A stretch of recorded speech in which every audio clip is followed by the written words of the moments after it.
I now call to order this work session of the Anchorage Assembly regarding State of Alaska Occupational Safety and Health Enforcement Section briefing.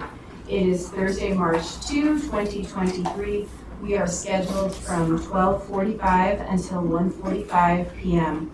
I want to note that documents for this work session are available, I believe, on the table when you come into the room, and then also online at muni.org/worksessions. We'll go ahead and start by going around the room with assembly member introductions. Joey Sweet.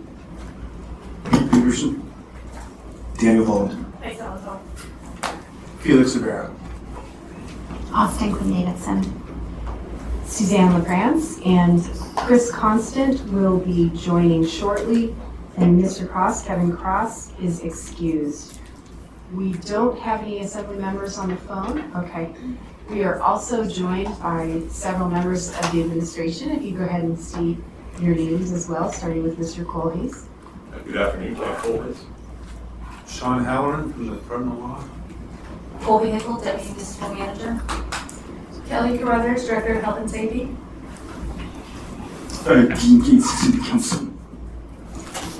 And Jenna Oster from the clerk's office.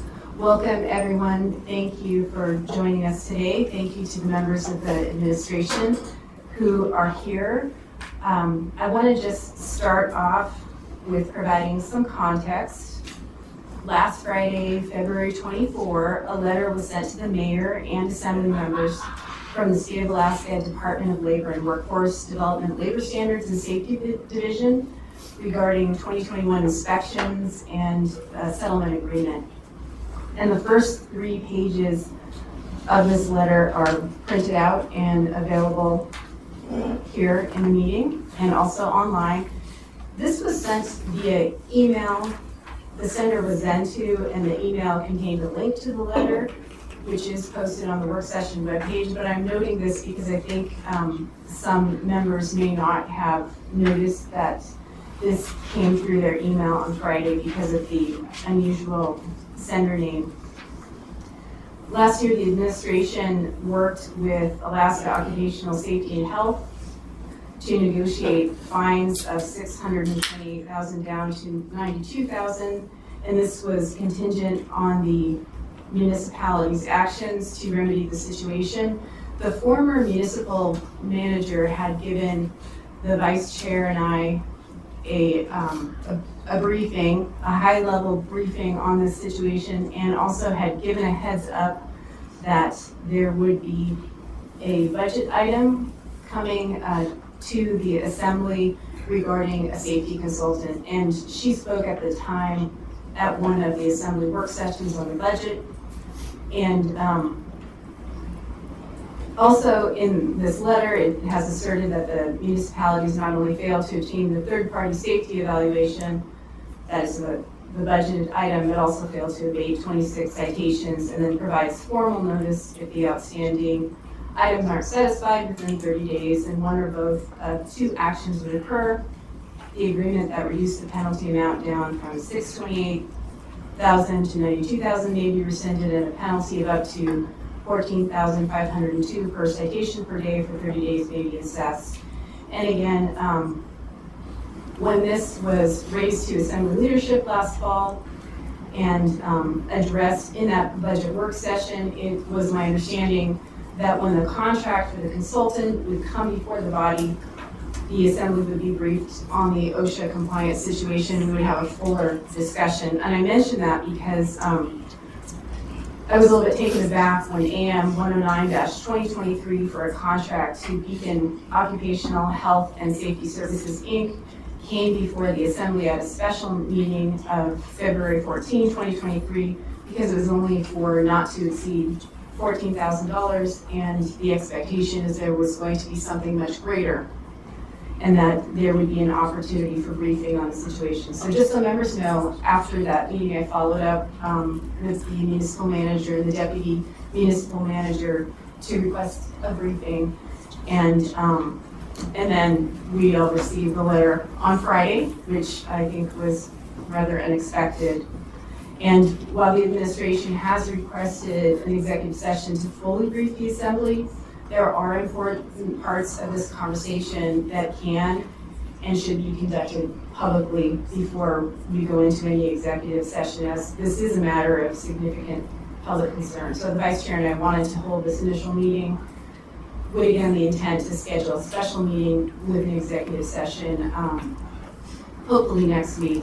So, but before we start with questions from members, I'll go to Mr. Colhase for comments from the administration. Thank you, Madam Chair, for the body. Also, if I may, I'd have Sean Howland from the Department of Law make a few comments, but thank you for inviting us to the meeting. I think it's important to discuss this. I would say that the municipality or the administration was also surprised to receive the letter on Friday. We believe that many of the items in the letter have actually been resolved, and we are working with the safety managers at the various departments to collect that documentation and look forward to engaging in discussions with the department, with the Alaska OSHA department to clarify our understanding and their expectations. With respect to the contract, as you mentioned, Madam Chair, that was awarded recently. We have had discussions with the contractor just this week, and we anticipate that the scope of that contract will need to be increased in order to address, to fully address the understanding that was reached during the settlement agreement discussions, I guess more than a year ago. And then finally, before I turn it over to Mr. Halloran, I would just offer that, of course, we hold safety, as I'm sure you do, in the highest regard. I know that the previous municipal manager made some moves to elevate safety and to profile the safety department or the safety division within the municipality by moving that position to be a direct report to the municipal manager. I believe it was not arranged that way before that. And further, the former municipal manager interviewed a number of candidates and selected Kelly Carruthers to directly lead that effort. So we share your emphasis on safety, share your concerns, and want to make sure that we provide our employees the safest working environment possible. With that, I would, if it's all right, I would ask Sean to just make a few comments. Thank you. Yeah, we were as surprised as anyone when the letter was received by the municipality, and I mean, I would note that our surprise was increased by the fact that we've been representing the municipality on these issues with OSHA for the last year, and we were not among the people who were copied on the letter. I think that there are significant misunderstandings on the part of the sender, and you know, if we look at this letter at face value, I think it constitutes a breach of the settlement agreement that we had a year ago. But I believe we've had contact with OSHA and asked, you know, what exactly is your concern? Why are we suddenly getting a letter like this? And I think those discussions have revealed some misunderstandings on the part of the state that we're looking to correct. With respect to specific issues that are in the letter, you know, they say that we've not yet obtained a third-party consultant. We have obtained a consultant. That consultant has started work. I had conversations with him as recently as this morning. They talked about the fall hazards. We believe that that's fully taken care of and addressed. It was abated, and it was abated quite a long time ago. The 300 logs, they're getting them on schedule as they're supposed to. We have not heard anything that would suggest that we're not fully in compliance. The serious illness and injury reporting is just where it should be. On all the inspections that they identified, different citations, a lot of those citations were withdrawn by the state, and where they're saying, you know, they're going to now assess a fine for them. Just one example, the gun range that the police department uses to allow officers to fire their guns and, you know, maintain their proficiency. we had received a citation that there was inadequate testing for the presence of lead, so that, you know, officers might be exposed to breathing lead out of the gun range. We provided the state a year ago with the documentation that showed the results of all the testing. They recognized that we were in complete and full compliance with the law.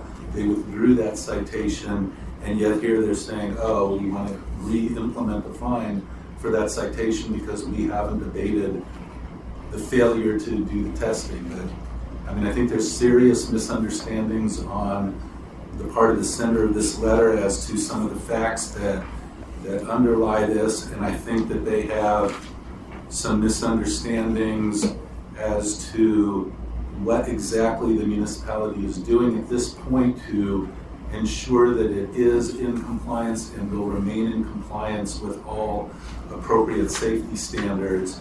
And we are working on documenting the fact that all of the abatement has occurred and that they were notified long ago, and in many cases formally issued statements to us saying, you know, we recognize this is completely abated. We're putting that documentation together, and when we have it, we intend to sit down with them and review some of the things that we think were driving forces behind this letter, and I think that we're going to be able to work it out. Anything more specific than that, really, I need to discuss things with you folks in an executive session, and my understanding is that one will be scheduled, and we are happy to come before you and give you all the details as to how we're proceeding and exactly how we got into this situation at that time. Thank you. I do have two members in the queue. First is Ms. Zolotel and then Mr. Constant. Thank you. I appreciate that context. I'm a little bit curious why we would have to be briefed in an executive session. I think it's of public interest to ensure that we are clear and transparent about what we've done, what we've been cited for, and our response to those citations. So I'd like to be a little bit more clear on why we couldn't get that information specifically now. And I would assume that some written response is going to go back in response to the letter from the municipality, and if so, when can that be expected to have occurred? Like, when will you be responding to the letter? I would expect that we will be responding to the letter as soon as we have had an opportunity to fully brief the assembly on what is going on and get your input and all. The reason for an executive session is that we're, you know, essentially in the midst of a legal settlement here, and it's confidential, and we are not going to make that public, and there will be personnel information that will be shared as well, and we are prohibited by law from making that information public. So, you know, the information we will be providing to you is a lot of confidential information, and, you know, we look forward to sharing it with you, but we just can't share it in a public forum. Okay, I appreciate that. So we'll have to move to go into executive session when that option is presented to us. I would like a memo briefing us specifically on the things that will have to be required for executive session. We've gone into the executive session with this administration a couple of times and learned nothing that had to remain confidential. So I don't need to know the specifics, but the categories and why we would need to know those specifics in order to provide guidance. To date, we haven't been involved in this particular case, I guess I would call it, or legal settlement, so our guidance hadn't been sought prior. I appreciate getting looped in now, but we also didn't, I think, approve entering into a confidential settlement agreement. So you can understand why we might feel a little back on our heels here when we weren't involved previously. I'm not suggesting that any agreement we enter into in the state in the future, like the agreement we entered into a year ago, that agreement will not be confidential.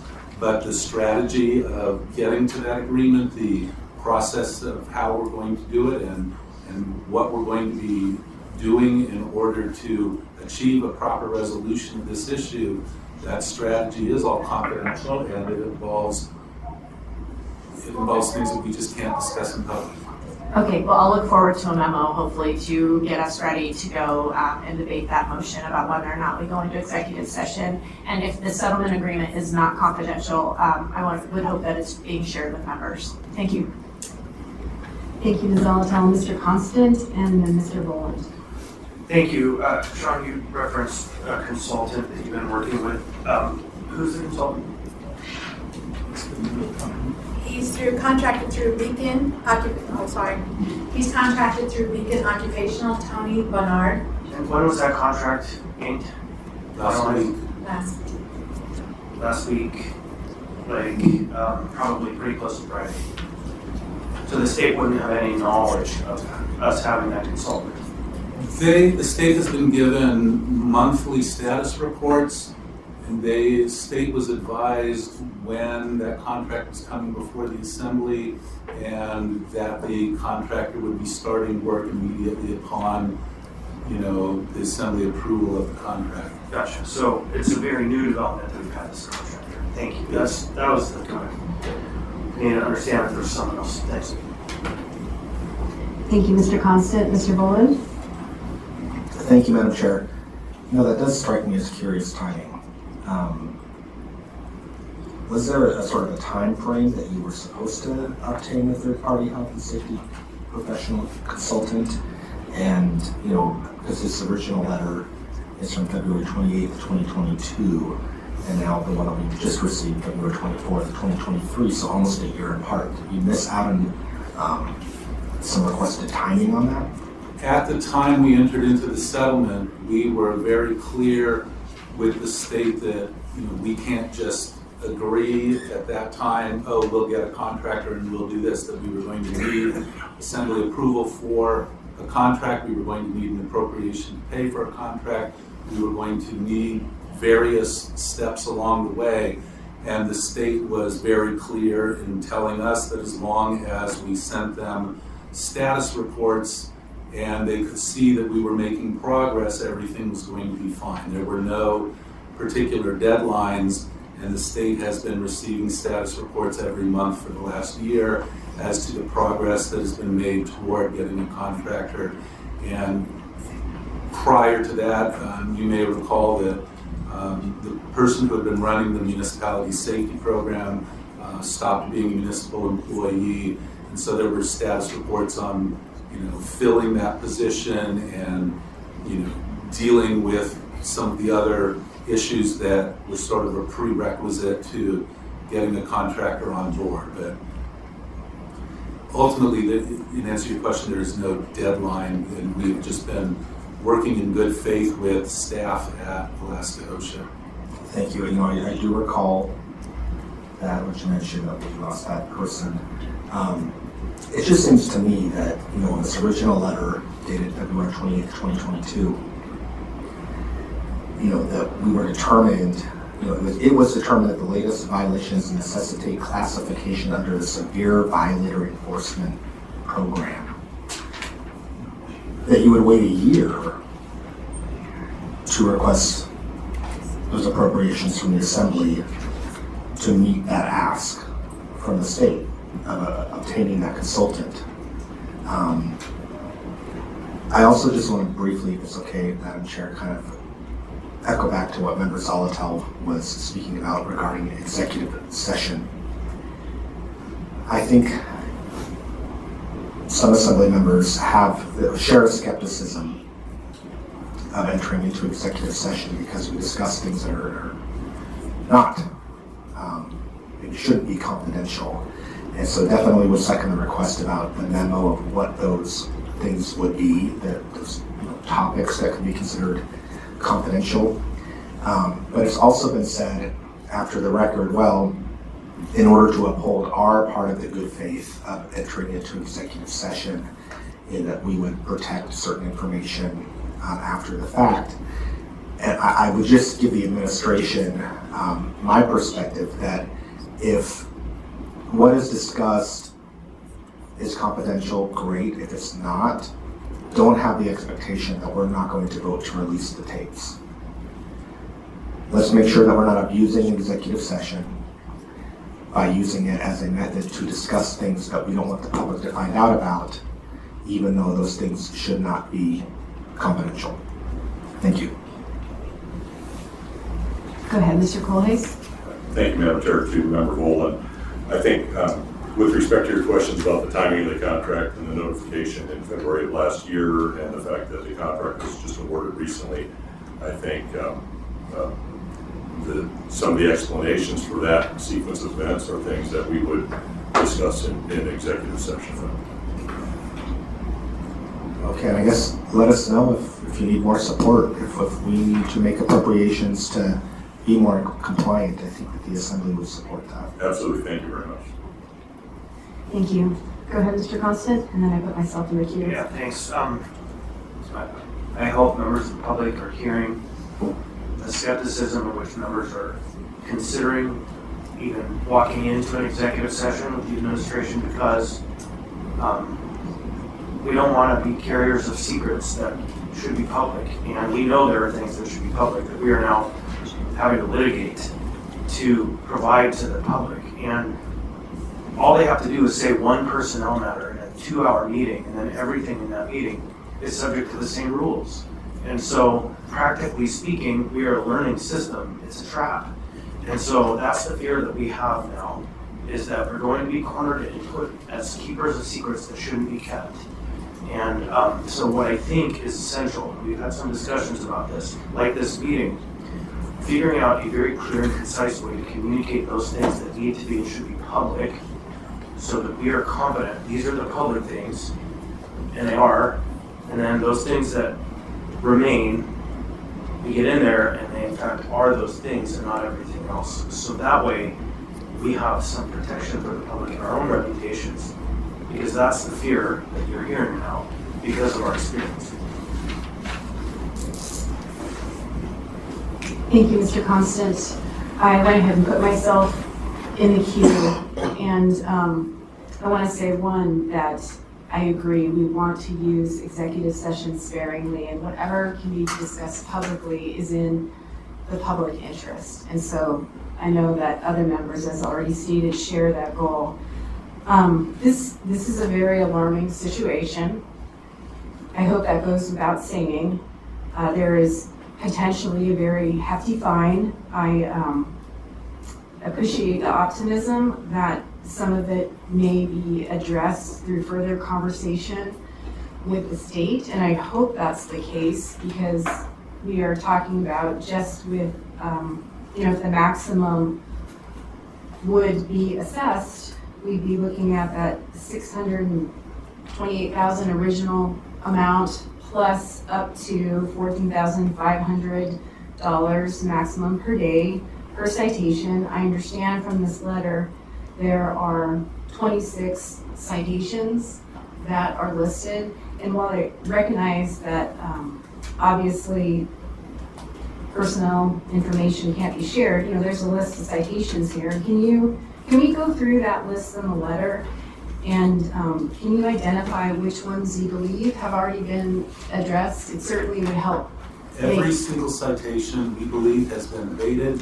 We believe that the state was given all the appropriate documentation to show abatement a year ago, with the exception of one citation, which we had provided information a year ago, or approximately a year ago. In September, they sent an email, I believe it was, that said that they thought that we were out of compliance and they were going to essentially call us on it. We contacted them and said, what are you talking about? What is the problem? They said that there was one particular citation that they felt that we had not properly abated, and they had failed to notify us that they thought that it was not properly abated. We put together the information last September and sent it to them, and it was our understanding that that one was fully abated to the satisfaction of Alaska OSHA at that time, and that there are no citations at all that have not been abated.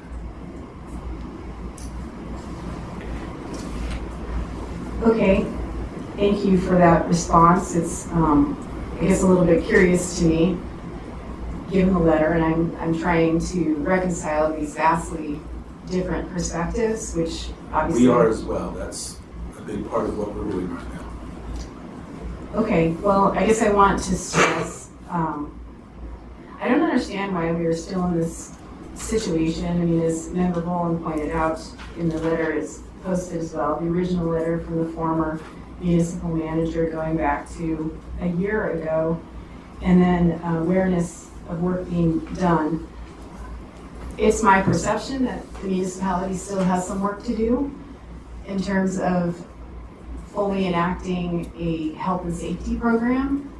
And I want to know what the plans are to ensure compliance and to ensure that, one, this issue truly is 100% resolved, and I'm hearing you say, Mr. Halloran, that it's simply a misunderstanding, and that we do not ever get in this situation again. Because speaking just as a taxpayer, this is very alarming and worrisome. I mean, I want people to be safe, and then I also don't want to be spending money on citations that could have been prevented. So I'm not sure how to state that any more strongly, but again, I am processing this perspective that the letter is basically a non-issue, that everything is fine and resolved. Go ahead, Ms. Zolotel. Thank you. So can you provide us the documents you sent to the state saying it's all resolved? I mean, that would be helpful if you responded to these and you responded to clear up all the citations. I mean, maybe it would take some redaction, but you could provide us the documents, right? I don't believe it should require any redaction. We are, as I mentioned before, currently compiling all of the documentation that has been submitted to the state. Much of it was a year ago, in person, others were sent. There were different individuals in different departments who provided the documentation to the state. We are compiling all of that so that we can go to the state and show them, look, here's where we are. We'd be happy to furnish you with copies of that. They're all going to be publicly available records. So, Great. When can we expect that? Like next week? I would hope so. I mean, we have it as a highest priority. We've instructed the staff to put it together as quickly as they can. It's not something that's within my department. Kelly is coordinating a lot of that, but it's, transit has documents, and facilities maintenance has documents, and other departments have documents, and we're rounding them all up and making sure that, checking off a list of everything to make sure we've got it all. Okay, yeah, I mean, I think that would be a good way forward so we can see it. I mean, I would hope it all be in your legal file too. If this is involving a settlement, that the Department of Law would actually have all of those kind of ready to go for us. So I hope we can see them. I think this has been an issue of significant interest to my constituents, and unfortunately, in the situation we're in, it's not just about this letter and OSHA violations, whether or not they're resolved. We are having significant issues with our municipal workforce. And this doesn't help us recruit or retain additional workforce. So if it has been taken care of, we want to get this out into the public to reassure folks that the municipality is a safe place to work, because we have been trying to do everything we can to fill those vacancies, because it's starting to affect municipal services. And this is just another piece to that puzzle. So if we can get this one pushed aside and done, that's definitely where my interest is in this. And we will be those folks who are out there talking to the community about the resolution. We attend, Felix and I attend 9 community councils a month. So we have the opportunity to be speaking with them, but we need to be well informed. Thank you, Ms. Zolotel. Mr. Colhase? Thank you, Madam Chair, Members of Zolotel. Regarding our immediate actions, this week we met with both Ms. Carruthers, the safety manager, and the safety managers for the relevant departments where these citations exist, and those are primarily transit and the Public Works Department. We met with them and tasked them specifically with gathering the information that they have, that they compiled when they responded to these, to correcting these citations originally. So we expect to have that soon, and as soon as we have it, we will definitely share it with you. Thank you, Mr. Colhase. Next is Mr. Boland and then Mr. Peterson. Thank you, Madam Chair. I'm curious to know how we get the state's perspective. How can the Assembly sort of get their side of the story? Is Assembly leadership going to send a follow-up letter or request further information? Would they have a designee invited to some type of separate executive session? Or how do we kind of get both sides of the story and try to identify for ourselves that disconnect in information? Thank you, Mr. Boland. I did confirm with Mr. Williams that we had received the email, and I let him know about the work session today and provided that participant information. We certainly could call him and see if he's available now, and definitely including him into any future work sessions or meetings, I believe is a possibility. Yeah, it just seems to be a drastically different story if we've evaded all of these citations and there's a misunderstanding that needs clarified, which would be great. That'd be a best case scenario. Or if there's more to the story. Do you think now would be an appropriate time to try to get that information? Should we hold off? I guess I will kind of defer to Assembly leadership. Do members want to see if Mr. Williamson is available by phone? We can ask the clerk to do that while we continue on with our discussion. Generally okay? I would be interested if other members are interested. I will just say that in the email that we sent, we were very pointed about we were interested in having a conversation with you too. And so whether it's today, if he's available fine or not, we put a mark on the table that that's coming. So When are we noticed until? 1:45? If it's okay with members, I think we ought to do that. Just preliminarily get some other perspective here. Okay. Go ahead, Ms. Zolotal. Yeah, I appreciate that, and I appreciate wanting to hear from him. I feel like that's a little unfair, unless he was specifically invited. Municipality has counsel. If there's a legal settlement, there may also want to be counsel by Alaska OSHA. I would caution just jumping on, putting him on the phone, in all fairness. Thank you, Ms. Zolotal. Okay, so maybe there's a better venue for the conversation, but I'd like to have a holistic picture. Understood. Next is Mr. Peterson. Thank you, Madam Chair. And I was just having thoughts about if we're violating OSHA standards and employees are being injured, what effect has this had on our workers' compensation expenses? I thought I saw that those were rather high last year, and I'm not sure if this is connected to that or not. Just wanted to throw that out there. Thanks. Through the chair to Member Peterson, I don't know that I can answer that specifically. We do not have Tracy Mears, the head of risk management, here. We can certainly get that information. I guess I hesitate to speculate as to whether the citations that are noted, which we believe have been resolved, contributed specifically to injuries or accidents that caused workers' compensation cost to increase. But we can find that out. Great, thank you.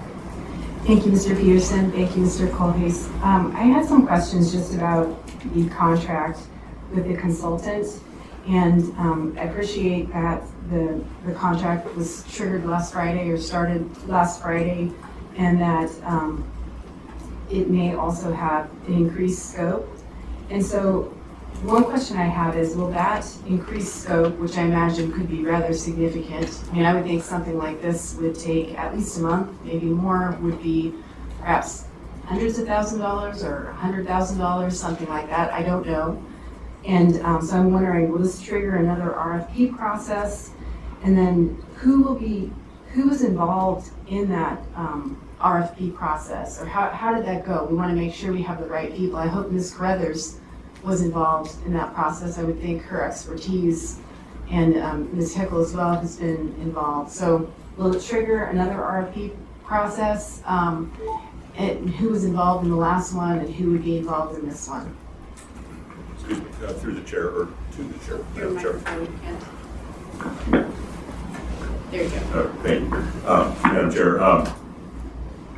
we don't expect right now that it would require a new RFP. We rather expect that we would be able to negotiate with the current contractor who has experience in this realm and come up with a more detailed scope of work and a more detailed schedule for them accomplishing the required work that is noted in the settlement agreement. With respect to who was involved in the current contract, that would have been Ms. Crothers as well as the purchasing department. Thank you, Mr. Colhase. So, Ms. Brothers, you were involved with developing the RFP process. I was, I provided information from AKOSH for consultation services as well as the previous municipal manager and Colby with actually 3 different purchasing participants. Okay, thanks. And if you're comfortable, this isn't my area, but I'm just wondering, like, what kind of scope are we talking about? Like, how much work to provide and respond to the state fully do you think is required? Like, how long might it take to complete the audit? So we have, if you're dealing with one consultation person to provide services, which would include documentation, training, programs, written programs, implemented programs, facility inspections, abatement processes to those facility inspections as well with the recommendations from a consultant. Him being one person would be extreme to up to 45 days, if not a little bit longer.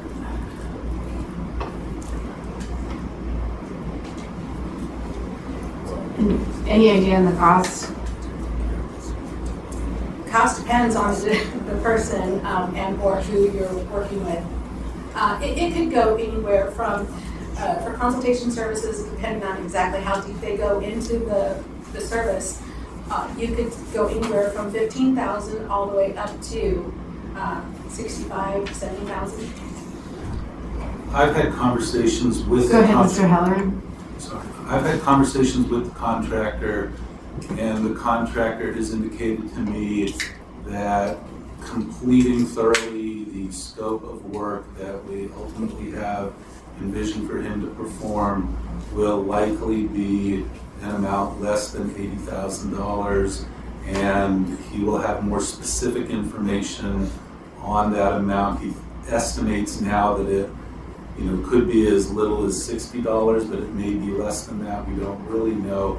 But during his initial review that is in the initial contract, he will be determining exactly how much work is necessary to perform in order to meet the standards of what we have agreed with the state to provide.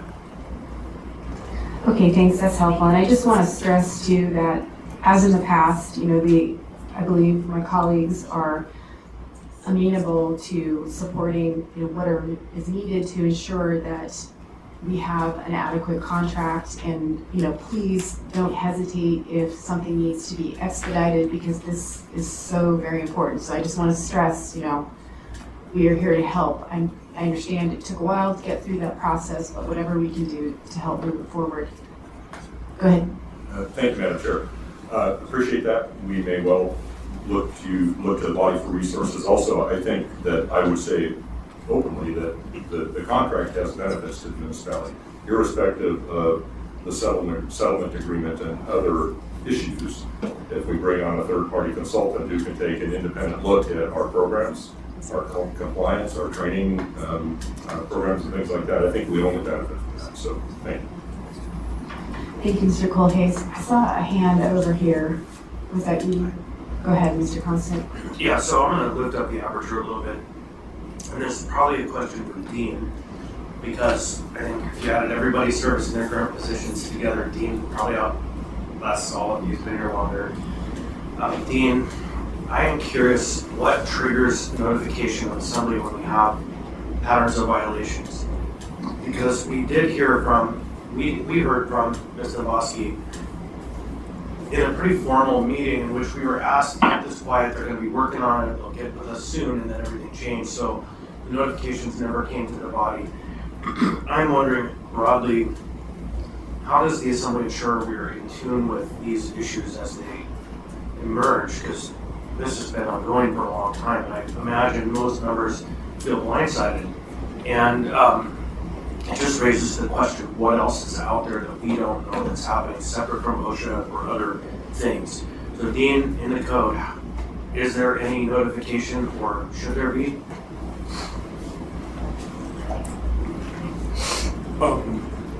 Thank you, Mr. Claxton. I think the battery's bad I on think that this one. battery's down. Or it's just off. Mine's just off. Oh. This one, thank you, Mr. Constant. I can't really tell. Excuse me.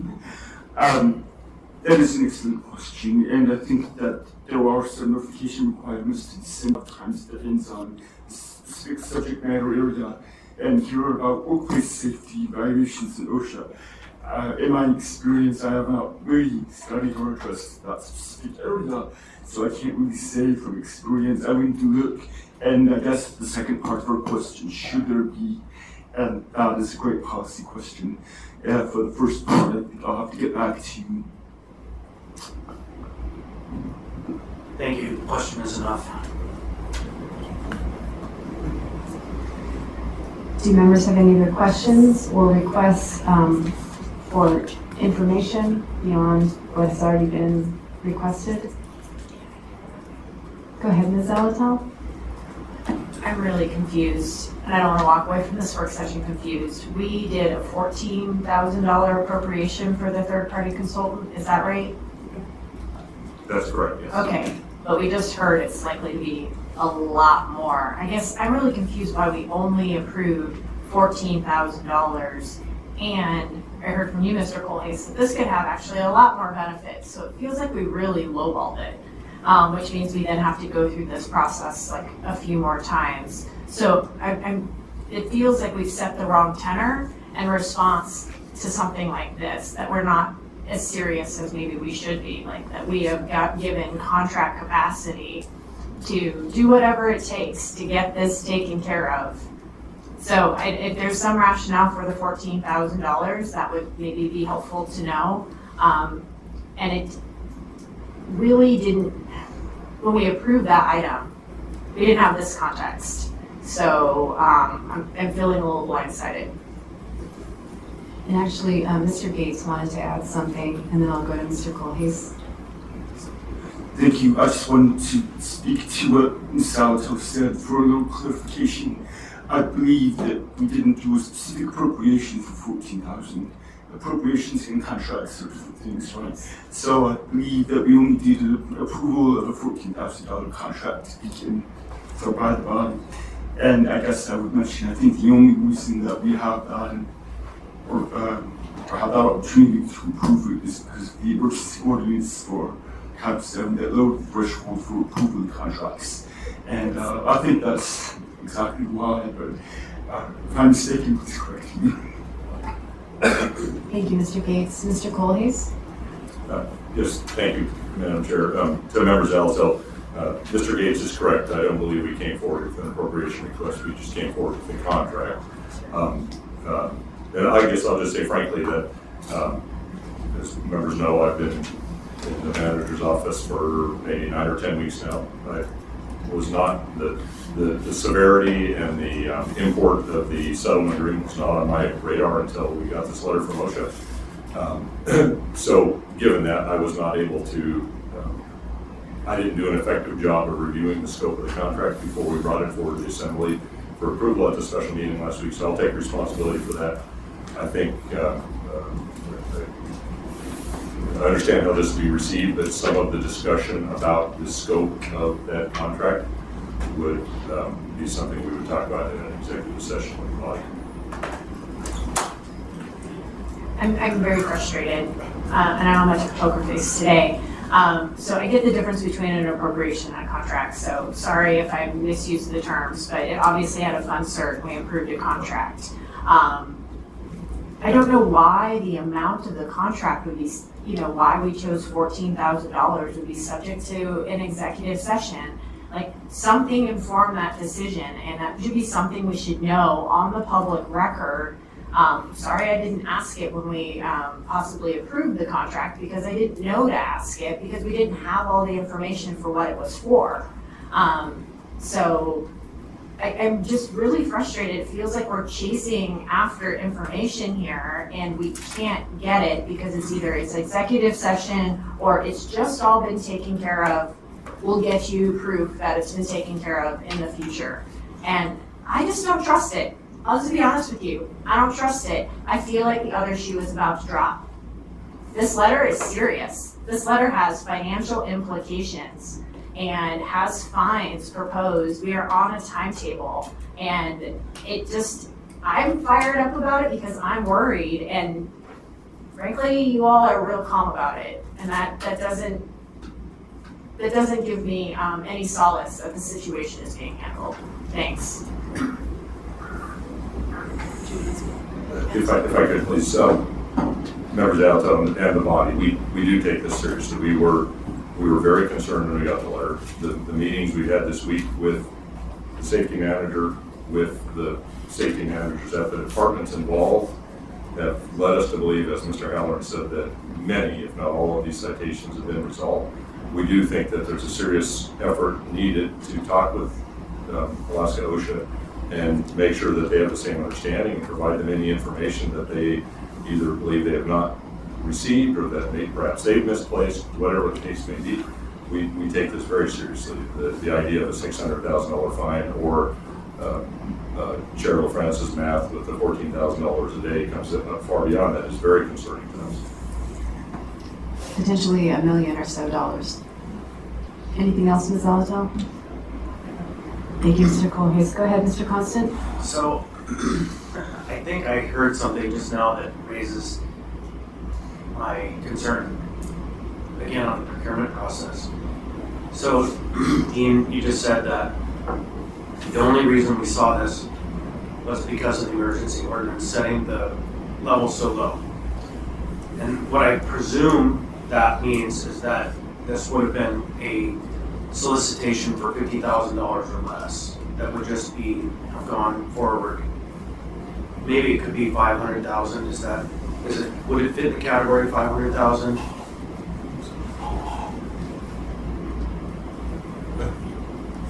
If I understood right, it was an RFP process, and I think the threshold for some improvements 50,000 and up. Right. So then we heard that they really anticipate the cost is going to be 100,000. Or no, I heard 100, it could be 60, and really, or 80, 60 was the low end, so I was going to get there. So no, thank you. But 60 was the low end. And the 15% incremental increase allowed under the code on top of $50,000 would get to $57,500.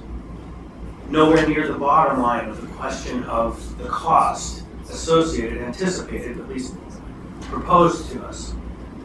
So there's no kind of box on the trail in front of us that could have led to a procurement process being accurate. Because the maximum they would be allowed to go to with the $50,000 and the 15% one-time amendment would be below their minimum amount needed. So this just raises again for me concerns about the conversations we've been having about our Title VII processes and how they're being implemented. Now, I had an opportunity to meet with the purchasing department recently, and again, somewhat off topic, but germane because of this contract. The folks on the floor seem to be doing their job really well. So then the question is, where is the gap? How are we having this difference between what's allowed and what's being done? And that we would never have even seen this. And that it would have been amended upwards when reality struck that they needed the more money that they already knew that they needed or should have known. And so this all gets back to the issue of how we're attempting to wrestle with bringing in line our procurement processes and how they're implemented for purchasing in this municipality.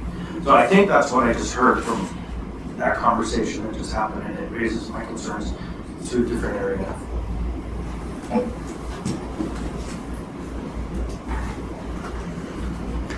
I just need to correct myself. I said over 550,000 for an RFP. I was simply plan for that, and that is a statement is 500,000. Okay, It's this over 50,000 department reporting.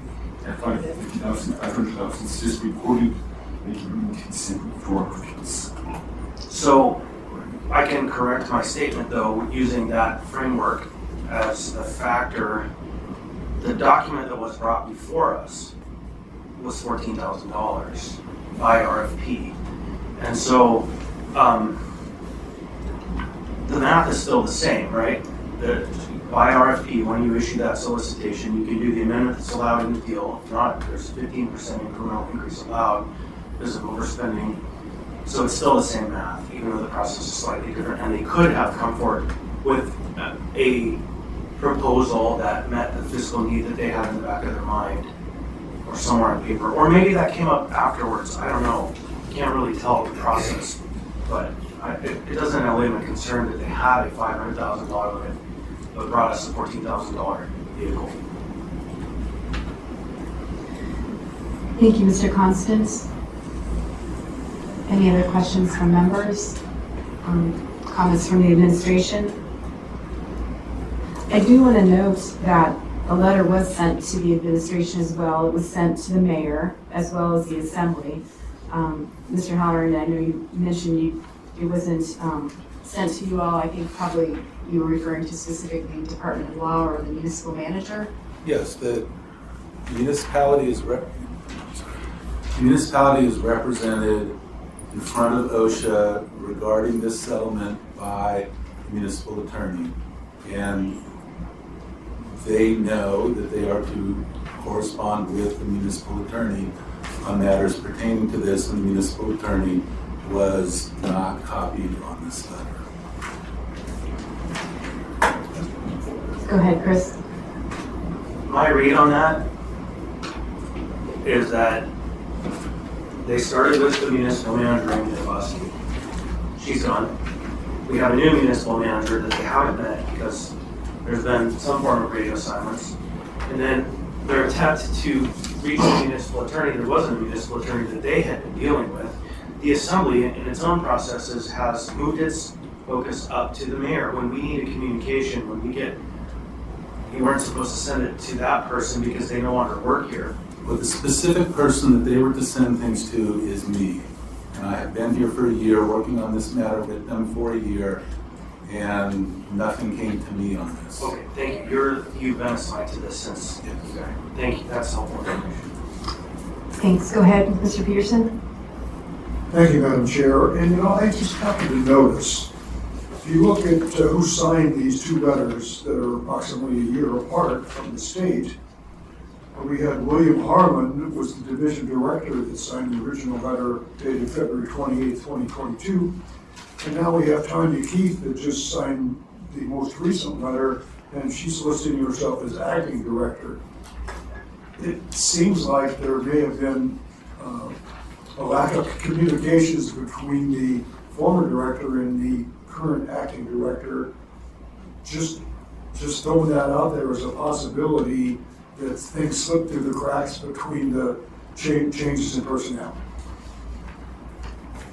Thank you, Mr. Peterson. Through the chair to Member Peterson, that may well be. We are, Ms. Carruthers has already talked with the case manager, if that's the correct title, at OSHA for this matter. She's been in communication with them for the past 10 months or so since she came on board. But we do want to have those discussions with Alaska OSHA and find out if there is a misunderstanding on their part as to information we previously provided. Actings let things slip through cracks sometimes. I can say that with personal experience. Thank you. Thank you, Mr. Colhase. And we're just about out of time. I wanted to just ask a broader question about the municipality's safety and health program and what kinds of if any structural changes are needed, or, what is the vision? And maybe, Ms. Grithers or Ms. Hickle, since you've both been boots on the ground for a while dealing with these issues, if maybe you have information just briefly to share that would help the assembly have a better sense as to where we're going, or what you need as well, if there's other resources. Because we certainly don't want to neglect this area, and I want to make it very clear that you have the assembly's attention. Thank you for that. There is, standalone safety programs that's an overarching to outside of management and directors, where you have other safety personnel, managers under a director, so that there's one entity that the safety managers that are overseeing different divisions answer to one person. This also allows for if there are findings or issues within a department and training it or inspections aren't happening or a program is not being followed, that they have some recourse instead of having to take separate steps through management up to leadership. The other item would be of the consequences of if we're violated or we have OSHA on site, that there's proper notification that happens. That's pretty much where you would start out. Having that, we don't have that here within the municipality. So it does make it very difficult for me to obtain information from the departments, and I have had really good working relationships with the majority of the directors, I can say that, and the safety staff. Moving forward, since this has occurred, we do have representation in the departments. I'm working on training the ones that aren't safety staff and supporting the ones that are already been hired as safety managers. Thanks. There is one more thing of support that we would like to see across the municipality is proper reporting process and investigations for accidents and injuries to assist safety managers to be able to respond accordingly. And we are working really good. Some of the staff has really stepped up, the safety managers, so I'm really proud of that. Thank you. Thank you for your work in this area. Mr. Colhase? Thank you, Madam Chair. Just to build on Ms. Crothers' comments, I did mention earlier that previous to Ms. Crothers' tenure, the safety program was set up differently, where the safety manager, I believe, reported to the risk management manager. And as a result, largely of the inspection that led to this settlement agreement, the previous manager rearranged the department or the structure so that the safety manager reports directly to the municipal manager. I believe that Ms. Crothers has brought to the previous manager's attention, if I'm aware of it, the desire and need to have additional staff in that direct manager's, municipal manager's staff. We have got that position classified and filled yet, but that's an intent. A broader model could be, as Ms. Crothers alluded to, a structure where the safety managers at every department report to the safety program manager as opposed to what they do now, which is report to the department directors. We haven't moved in that direction yet, but I think it's something worth looking at. There's a cost to all of this, of course, but as you have said and I have said, safety is of a very high priority for us. Thank you, Mr. Colhase. And thank you, Ms. Carruthers. Ms. Hickle, did you have anything you wanted to add? Sure, I'd just like to add that Ms. Carruthers is highly qualified, and she did come to us from AKOSH, so she knows the ins and the outs, and she is the boots on the ground. I've walked through several facilities with her, and she goes around and helps our safety personnel there in the facilities, kind of acts as like a semi-OSHA inspector and helps these guys really learn and get us up to speed where we need to be. Thank you, Ms. Hickle. Any final comments or questions from members? Go ahead, Mr. Constant. Thank you. Ken, I think that coming up on first quarter wouldn't be bad if you had a presentation or proposal put before us that we could support the development of a robust safety program for the municipality. Now would be the time.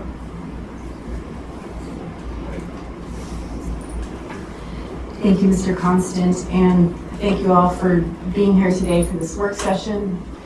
It's rather warm in this room, so thanks for sticking it out. And thank you to the members of the administration for your participation as well. With that, we are adjourned.